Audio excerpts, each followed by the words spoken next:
तो पराजय का बोझ भी स्वीकारना होगा। अगर वैक्सीनेशन सर्टिफिकेट पे फोटो छपवानी है तो डेथ सर्टिफिकेट का भी जिम्मा लेना होगा। जितने सांसद जमीन से जुड़े हुए हैं, अभी कुछ लोग तो दिल्ली में रहते हैं, बाहर निकलते ही नहीं है, लेकिन जो जमीन से जुड़े हुए हैं सर, आज वैक्सीन वैसी की वैसी पड़ी हुई है, लोग लेने नहीं जा रहे। लोगों को शादी ब्याह में जाने का टाइम है, लोगों को बारात में नाचने का टाइम है, लेकिन लोग वैक्सीन नहीं लेना चाहते। लेकिन जैसे ही मीडिया में ये ओमिक्रॉन या जो वायरस आया है, जो वेरिएंट है, वैक्सीन की लाइन लग गई। सबसे पहले उन लाखों देशवासियों के प्रति श्रद्धांजलि अर्पित करता हूं जिनकी कोविड के चलते जान चली गई। उन करोड़ों देशवासियों के प्रति संवेदना प्रकट करता हूं जिन्हें हॉस्पिटल बेड, ऑक्सीजन या फिर इलाज के लिए दर दर की ठोकरें खानी पड़ी। और उन तमाम डॉक्टर्स, पैरामेडिकल स्टाफ, सफाई कर्मचारी और आशा वर्कर्स के प्रति कृतज्ञता व्यक्त करता हूं जिन्होंने इस संकट का डटकर मुकाबला किया। हम सब जानते हैं कि पूरे विश्व के साथ देश पर भी ओमिक्रॉन वेरिएंट का खतरा मंडरा रहा है और इसीलिए राजनीति से परे होकर हमें हमारे कोविड रिस्पांस का तटस्थ परीक्षण करना अत्यावश्यक है। हमने शुरू से ही इसे कोरोना के खिलाफ जंग कहा है और उसी दृष्टिकोण से यह परीक्षण करने का मैं प्रयास करूंगा। कोई भी जंग जीतने के लिए कुछ नियमों का पालन होना अत्यावश्यक होता है। जंग का पहला नियम है वो अपनी रणनीति तय होना। तो हमारी रणनीति क्या है? क्या हम इन्फेक्शन कंट्रोल करना चाहते हैं या हम डेथ कंट्रोल करना चाहते हैं या फिर दोनों? क्योंकि किसी भी पैंडेमिक में इन्फेक्शन कंट्रोल करना मुश्किल होता है और शुरुआती जो कदम उठाए जाते हैं उस पर यह बात बड़े पैमाने पर निर्भर होती है। और इसीलिए इंटरनेशनल फ्लाइट्स पर रोक, विदेश से आने वाले यात्रियों की स्क्रीनिंग के साथ ही जरूरी है कि जो कोविड पॉजिटिव पाए गए हैं उनका जीनोम सीक्वेंसिंग किया जाए। और डेथ कंट्रोल करने के लिए अर्ली डायग्नोसिस और प्रॉम्प्ट ट्रीटमेंट जरूरी है, जिसके लिए ब्लॉक या तहसील लेवल तक आरटी-पीसीआर की लैब की सुविधा और टर्शरी केयर सिस्टम होना जरूरी है। जंग का दूसरा नियम होता है सेनापति का डटकर मैदान में खड़ा रहना। माननीय प्रधानमंत्री जी के नेतृत्व में हम ये जंग लड़ रहे हैं, तो मैं उम्मीद करता हूं कि आने वाले कुछ स्टेट इलेक्शन के बावजूद भी हमारे सेनापति कोरोना के मैदानी जंग में हमें डटकर खड़े दिखाई दे, न कि इलेक्शन रैलीज में। जंग का तीसरा नियम होता है a leader should lead by his own example. जब माननीय प्रधानमंत्री जी 17 अप्रैल को पश्चिम बंगाल में एक चुनावी रैली को संबोधित कर रहे थे, अध्यक्ष महोदय, उस दिन अपने देश में 2,61,000 केसेस पाए गए थे और माननीय प्रधानमंत्री जी की मौजूदगी में सोशल डिस्टेंसिंग और कोविड अप्रोप्रिएट बिहेवियर के धज्जियां उड़ते हुए पूरा देश टेलीविजन के माध्यम से देख रहा था। हमें सावधानी बरतनी होगी कि यह आलम दोहराया ना जाए। जंग का चौथा नियम होता है हर घटक की जिम्मेदारी तय होना। Health is a state subject कह के केंद्र सरकार अपना पल्ला नहीं झाड़ सकती, क्योंकि केंद्र सरकार ह्यूमन रिसोर्स और टेक्निकल एक्सपर्टीज के बारे में राज्यों से कई गुना ज्यादा सक्षम है। इसलिए आपसी समझदारी से आपसी जिम्मेदारी को तय करना होगा और उसी के साथ केंद्र की जितनी भी संस्था है, जैसे एम्स हो, एनसीडीएस हो, आईसीएमआर हो, हर इस संस्था की भूमिका और जिम्मेदारी तय हो। जंग का पांचवा नियम होता है आवश्यक आयुधों की उपलब्धता एवं तैयारी। हमारी टर्शियरी हेल्थ केयर सिस्टम सक्षम बनाने के लिए अध्यक्ष महोदय सिर्फ मास्क, वेंटिलेटर, ऑक्सीजन प्लांट या पीपीई किट आवश्यक या काफी नहीं है, उसके लिए बहुत ज्यादा जरूरी है स्किल्ड मैन पावर का होना। इस पर हमें ध्यान देना चाहिए और उसी के साथ डॉक्टर्स की ट्रेनिंग और अवेयरनेस भी जरूरी है, ताकि इनडिस्क्रिमिनेट यूज ऑफ मेडिसिन या पोस्ट कोविड या पोस्ट ट्रीटमेंट कॉम्प्लिकेशंस जैसे म्यूकरमाइकोसिस देखा गया और vascular necrosis of femur head देखा गया, इन कॉम्प्लिकेशंस को टाल सके। अब वैक्सीन की इंपॉर्टेंस हम भली भांति जान चुके हैं, लेकिन वैक्सीनेशन में जितनी देरी होगी, जितना विलंब होगा, उतना ही वायरस को म्यूटेशन करने का अवसर मिलेगा।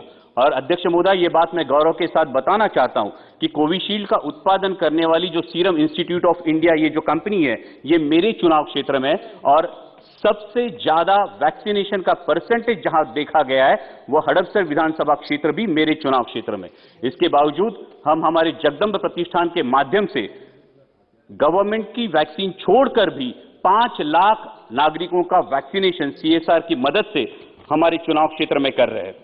लेकिन मैं आपके माध्यम से मंत्री जी से सवाल पूछना चाहूंगा कि इस वैक्सीनेशन के बारे में कुछ सवाल अभी भी जहन में है।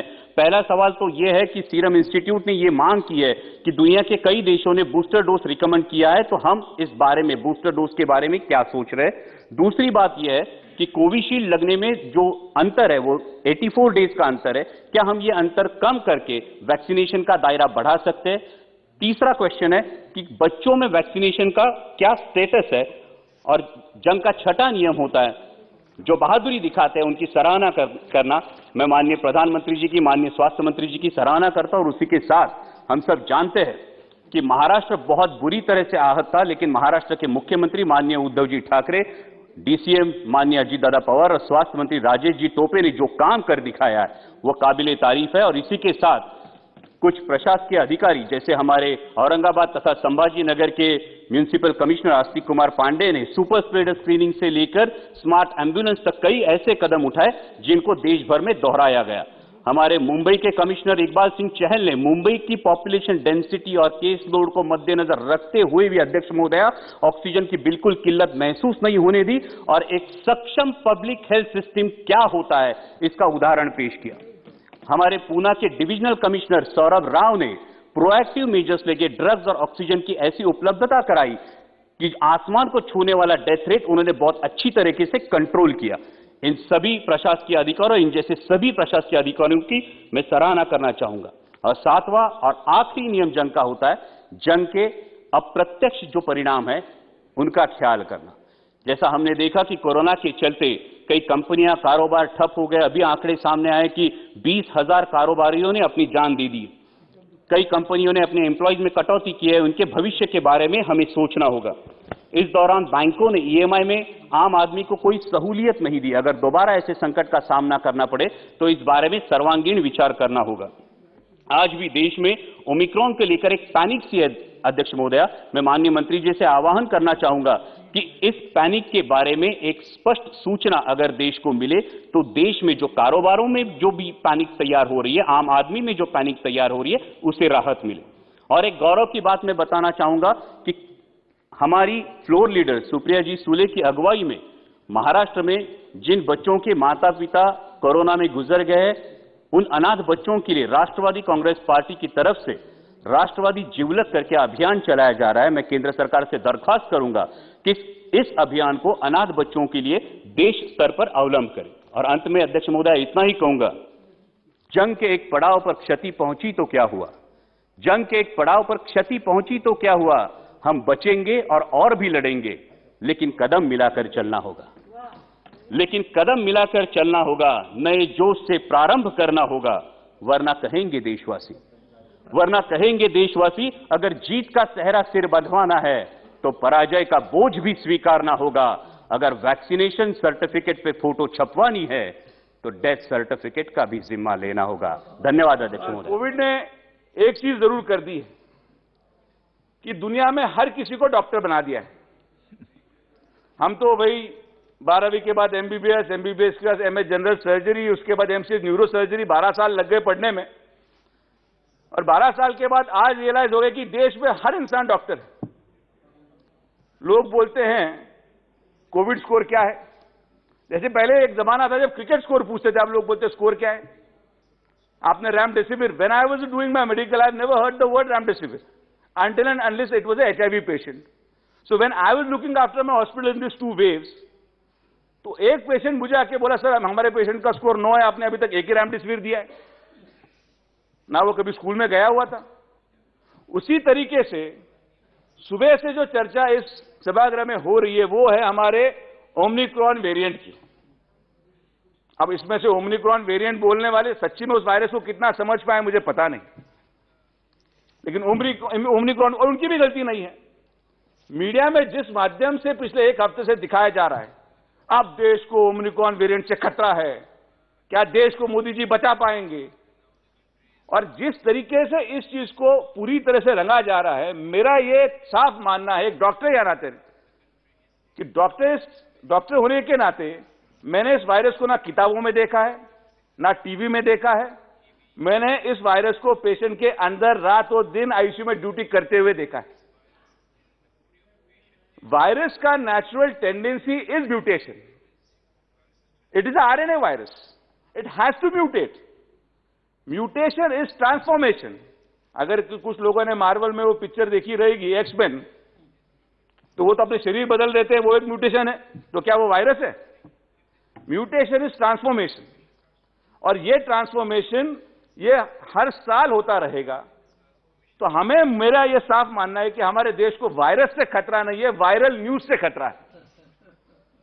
वायरस से खतरा हो ना हो, लेकिन जिस तरीके से इस न्यूज को वायरल किया जाता है कि आप इतने लोग, अभी एक मेरे साथी सांसद ने कहा है कि कर्नाटक में 2 लोग पकड़े गए हैं, ओमनिकॉटिन क्या है वो, ओमनिकॉन, मतलब डॉक्टर होते हुए नाम पढ़ना मुश्किल है, लेकिन 50% लोगों ने सही नाम पढ़ा है कि ये 2 लोग पकड़े गए, गवर्नमेंट उससे क्या कर रही है। अरे भाई क्या करेगी गवर्नमेंट? WHO ने, world health organisation technical advisory group on virus evolution ने 26/11/2021 को इस वायरस को एक डेजिग्नेशन दिया, वेरिएंट ऑफ कंसर्न ओमनिकॉन।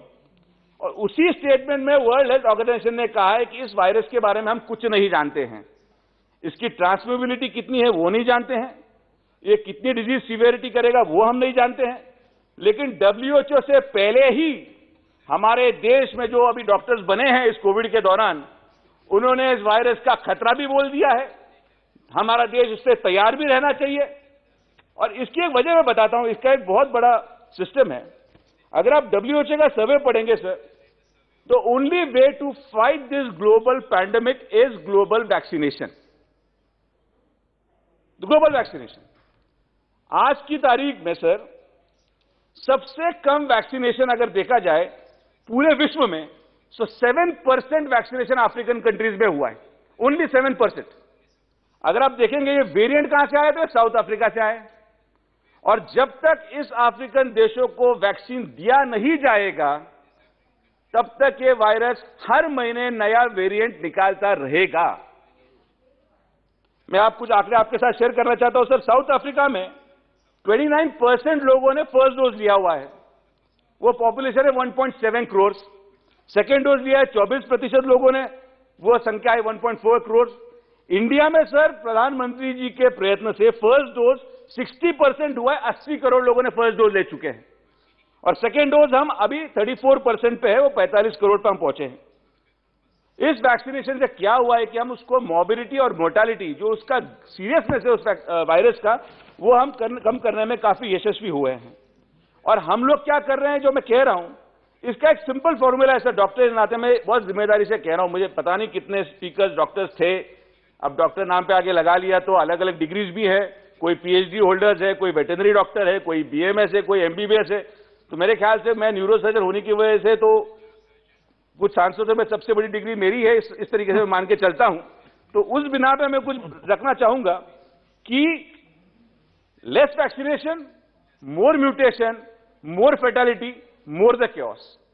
अगर हम वैक्सीनेशन ग्लोबल तरह से बढ़ा नहीं पाएंगे, जो हमारे सांसद है जो बोल रहे हैं कि भाई प्रधानमंत्री जी ने वैक्सीन एक्सपोर्ट कर दिया, अब मुझे बताइए, प्लीज कंक्लूड। जी सर, वैक्सीन एक्सपोर्ट करने को भी इनको आक्षेप है। वैक्सीन एक्सपोर्ट कम होने की वजह से वहां से जो ओमिक्रॉन वायरस जन्मा है उसको इंडिया में भी नहीं आने देना है। तो ना आप उस दवाई को बाहर भेजना देना चाह रहे हैं, ना उस बीमारी को अंदर आने देना चाहते हैं। तो भाई आदमी करे तो कैसे करे? और यही हमारी पंतप्रधान की सबसे बड़ी उपलब्धता है कि इसमें हमने ग्लोबल वैक्सीनेशन में लीडरशिप हासिल